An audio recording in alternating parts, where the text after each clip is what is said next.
आप सभी लोगों का स्वागत है आपके अपने ऑनलाइन इंस्टीट्यूट सक्सेस विद आशीष में। आज का हमारा इंडियन इकोनॉमी का 10वां क्लास है।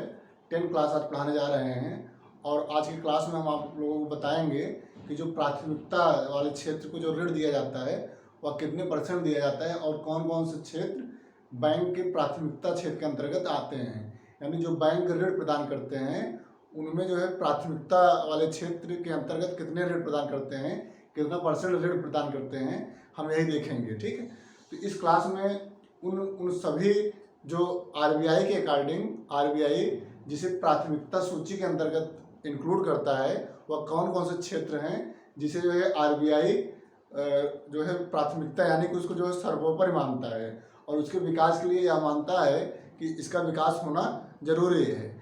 तो भारत में जो है आर्थिक समृद्धि के लिए यह आवश्यक है कि जो प्राथमिकता वाले क्षेत्र हैं उनको ऋण अधिक प्रदान किया जाए, तभी जो है भारत की स्थिति और बेटर होगी, यहाँ की आर्थिक समृद्धि और अधिक होगा। तो यह आरबीआई यह निर्धारित करता है, आरबीआई के द्वारा निर्धारित किया जाता है कि कौन से क्षेत्र प्राथमिकता क्षेत्र के अंतर्गत इंक्लूड किया जाएगा।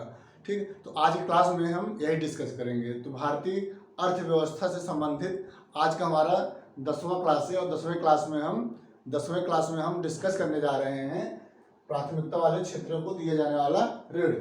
प्राथमिकता वाले क्षेत्रों को दिए जाने वाला ऋण, यह क्लास 10 है हमारा। क्लास 10 में जो हमारा आज का टॉपिक है वह है प्राथमिकता वाले क्षेत्रों को दिए जाने वाला ऋण।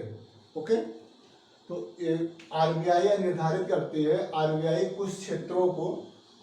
के द्वारा कुछ क्षेत्रों को जो है प्राथमिकता वाले क्षेत्र के अंतर्गत इंक्लूड करती है और यह मानती है, आरबीआई के द्वारा यह माना जाता है कि जो प्राथमिकता वाले क्षेत्र हैं उनको जो है ऋण देना आवश्यक है, क्योंकि प्राथमिकता वाले क्षेत्र जो होते हैं उनका विकास होना आवश्यक होता है। ठीक, तो आरबीआई के द्वारा यह निर्धारित किया जाता है कि कौन कौन से क्षेत्र प्राथमिकता वाले क्षेत्र के अंतर्गत इंक्लूड किए जाते हैं और उनका विकास करना आवश्यक होता है। इसका निर्धारण आरबीआई करता है। ठीक है, तो आरबीआई के द्वारा, रिजर्व बैंक ऑफ इंडिया के द्वारा यह निर्धारित किया जाता है कि कौन कौन से क्षेत्र प्राथमिकता वाले क्षेत्र हैं और उनको कितना % ऋण सभी बैंकों को देना अनिवार्य होता है। यह जो है आरबीआई के द्वारा निर्धारित किया जाता है। आरबीआई यह निर्देश देती है कि कौन से बैंक, मतलब सभी बैंक, भारत में उपस्थित सभी बैंक आरबीआई द्वारा जो निर्देश दिया जाता है उसका पालन करना आवश्यक होता है।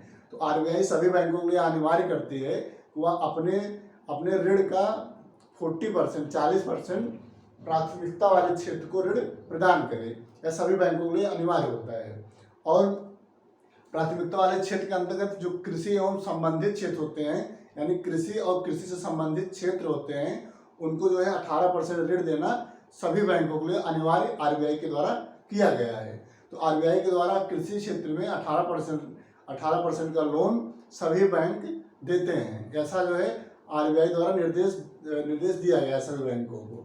ठीक, तो हमें जो है इसमें यही पढ़ना है कि प्राथमिकता वाले क्षेत्र में कौन कौन से क्षेत्र आरबीआई जो है प्राथमिकता वाले क्षेत्र के रूप में मानती है और यह भी आरबीआई मानती है कि इन क्षेत्रों का विकास करना आवश्यक होता है, क्योंकि इन्हीं के विकास से देश जो है आर्थिक समृद्धि को प्राप्त करेगा।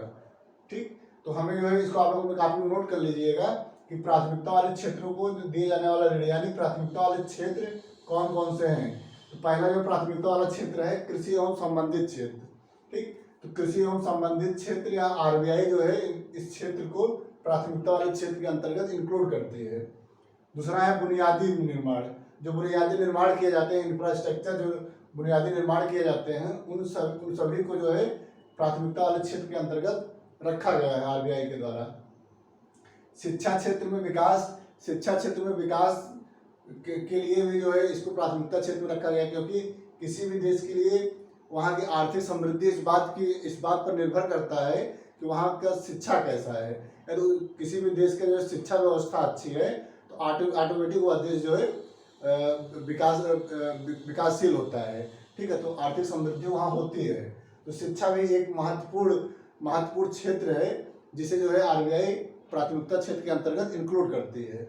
ओके, तो आरबीआई के द्वारा शिक्षा क्षेत्र को भी प्राथमिकता क्षेत्र के अंतर्गत रखा जाता है।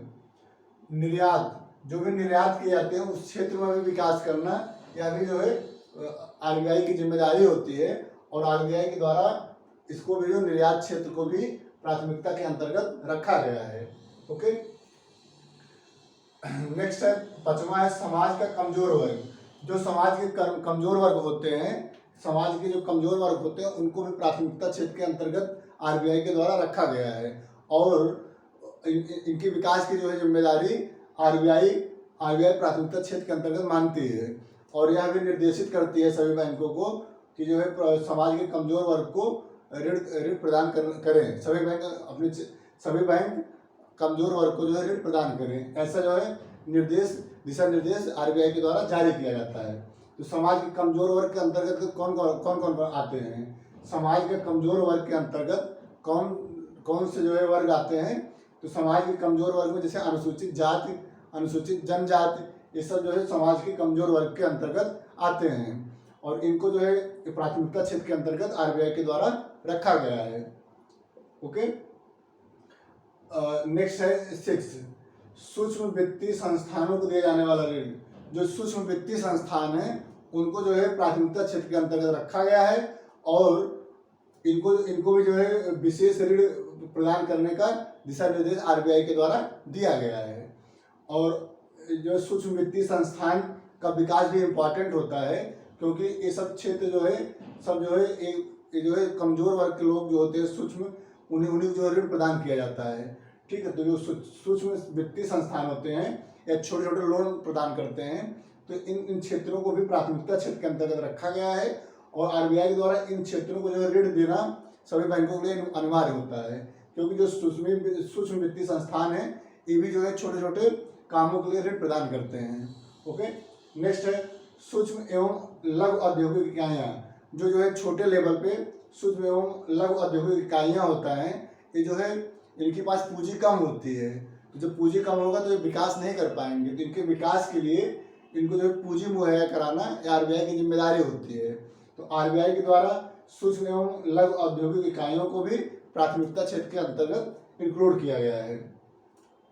तो ये जो है प्रारंभ में इन 7 इकाइयों को, इन 7 क्षेत्रों को प्राथमिकता क्षेत्र के अंतर्गत रखा गया था, लेकिन आगे चल करके अभी कुछ समय पहले ये 4 क्षेत्रों को और जो है प्राथमिकता क्षेत्र के अंतर्गत इंक्लूड किया गया है। ये जो एग्जाम पर्पज से इम्पॉर्टेंट है कि अभी हाल ही में कौन से क्षेत्र को प्राथमिकता क्षेत्र के अंतर्गत आरबीआई रखा है। ये जो है 4 क्षेत्र, अभी हाल ही में 4 क्षेत्रों को प्राथमिकता वाले क्षेत्र के अंतर्गत इंक्लूड किया गया है। तो पहला इसमें है विद्यालय महाविद्यालय का निर्माण। जो भी विद्यालय हैं और महाविद्यालय हैं, उन विद्यालयों को निर्माण करने का जो जिम्मेदारी होता है वह जो है बैंक जो ऋण भी प्रदान करते हैं, वह जो है विद्यालय महाविद्यालय आदि के निर्माण के लिए करें, ऐसा निर्देश आरबीआई के द्वारा दिया जाता है। आरबीआई के द्वारा विद्यालय और महाविद्यालय आदि का निर्माण भी प्राथमिकता क्षेत्र के अंतर्गत रखा गया है, और आरबीआई यह मानती है कि विद्यालय और महाविद्यालय का निर्माण होना आवश्यक होता है, अतः इन क्षेत्रों को जो है ऋण बैंक प्रदान करे। ठीक, तो इसलिए जो है आरबीआई जो है विद्यालय महाविद्यालय आदि के निर्माण के लिए जो है इसको जो है प्राथमिकता क्षेत्र के अंतर्गत रखा है, या जो है अभी हाल ही में इसको इंक्लूड किया गया है। नेक्स्ट है नवीकरणीय ऊर्जा। जो नवीकरणीय ऊर्जा है उनके विकास के लिए, नवीकरणीय ऊर्जा के विकास के लिए आरबीआई जो है बैंकों को दिशा निर्देश देती है कि इन क्षेत्र में ऋण प्रदान करने के सभी बैंक जो है कोशिश अधिक करें। ठीक, तो बैंकों द्वारा इस क्षेत्रों पर ऋण प्रदान करने का दिशा निर्देश आरबीआई के द्वारा दिया जाता है, और आरबीआई के द्वारा नवीकरणीय ऊर्जा को प्राथमिकता वाले क्षेत्र के अंतर्गत रखा गया है। ओके, जो दूसरा है नवीकरणीय ऊर्जा। नवीकरणीय ऊर्जा को भी प्राथमिकता क्षेत्र के अंतर्गत आरबीआई मानती है इसको। ओके, नेक्स्ट है मध्यम आकार की औद्योगिक इकाइयाँ। जो मध्यम आकार की औद्योगिक इकाइयाँ हैं उनको भी आरबीआई के द्वारा प्राथमिकता क्षेत्र के अंतर्गत अभी हाल ही में रखा गया है इसको। ठीक, तो मध्यम आकार के औसत इकाइयों को भी आरबीआई के द्वारा प्राथमिकता क्षेत्र के अंतर्गत रखा गया। ठीक, प्रधानमंत्री जन धन योजना, प्रधानमंत्री जन धन योजना के अंतर्गत अधिविकर्ष की सुविधा, यानी आरबीआई के द्वारा प्रधानमंत्री जन धन योजना के अंतर्गत अधिविकर्ष की सुविधा, इसको भी प्राथमिकता के अंतर्गत रखा गया। ठीक, तो ये जो है अधिविकर्ष क्या है, या ओवरड्राफ्ट। अधिविकर्ष होता है कि जो जन धन खाता, प्रधानमंत्री जन धन खाता होता है, उसमें जो है 10,000 के जो ड्राफ्ट मतलब लोन लेने की सुविधा होता है।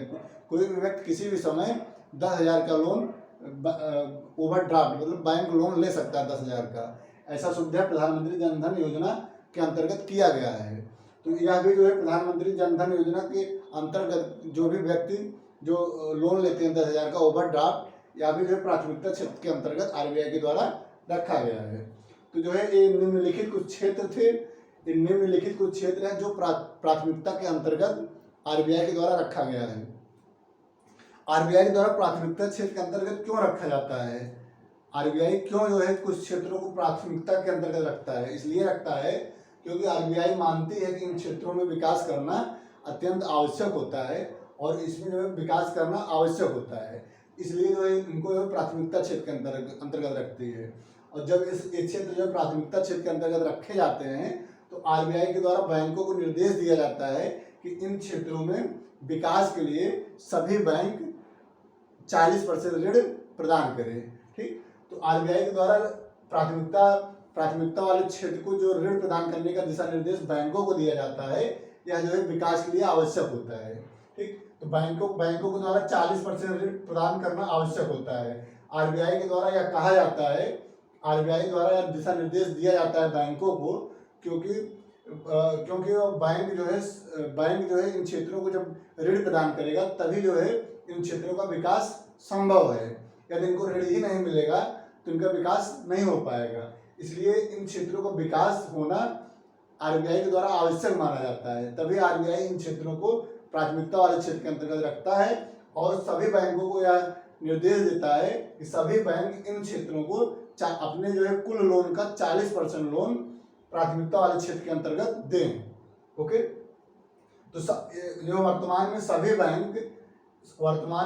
बैंक प्राथमिकता वाले क्षेत्र को 40% लोन देती है।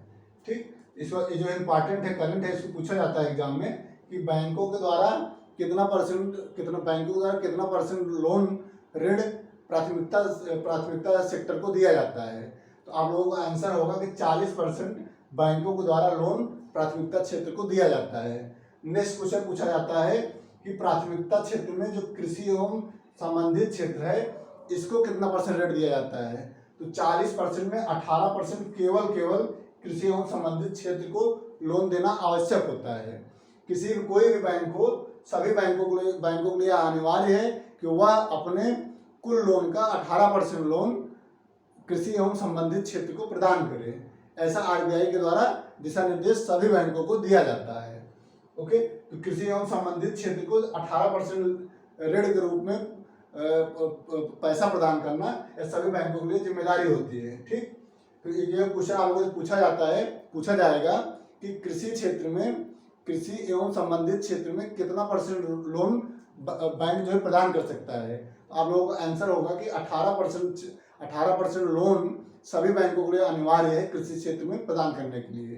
ठीक, तो कृषि एवं संबंधित क्षेत्र में सभी बैंकों के द्वारा 18% ऋण प्रदान किया जाता है। ओके, अब जो है आरबीआई के लिए कंपलसरी है, आरबीआई के लिए आवश्यक है कि वह अपने ऋण का 75% जो भी ऋण वह प्रदान करता है उसका 75% ऋण जो है प्राथमिकता क्षेत्र को प्रदान करे।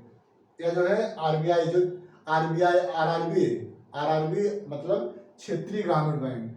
ठीक है, regional rural bank, regional rural bank, RRB मतलब क्षेत्रीय ग्रामीण बैंक। तो क्षेत्रीय ग्रामीण बैंक को यह आवश्यक है कि यह जो है अपने कुल लोन का 75% लोन प्राथमिकता क्षेत्र को प्रदान करे। ऐसा जो है आरबीआई के द्वारा आरआरबी को निर्देश दिया गया है। ठीक, तो सभी बैंक जो आरआरबी को छोड़कर, क्षेत्रीय ग्रामीण बैंक को छोड़ करके सभी बैंक प्राथमिकता क्षेत्र को 40% लोन प्रदान करती है। लेकिन जो क्षेत्रीय ग्रामीण बैंक है वह प्राथमिकता क्षेत्र को 75% ऋण प्रदान करता है।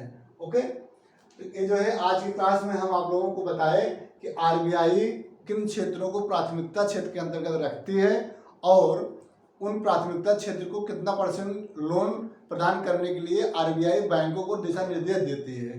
ये जो है आज का हमारा टॉपिक था और यह टॉपिक बहुत ही इम्पॉर्टेंट है। इस टॉपिक से क्वेश्चन बनता है एग्जाम में, तो प्लीज़ आप लोगों से रिक्वेस्ट है कि प्लीज़ आप लोग इस वीडियो को आप लोग देखिए और अपने कॉपी में नोट बनाइए, अपने कॉपी में इसको नोट बनाइए और इसको जो है याद करिए, क्योंकि यहाँ से क्वेश्चन पूछा जाएगा।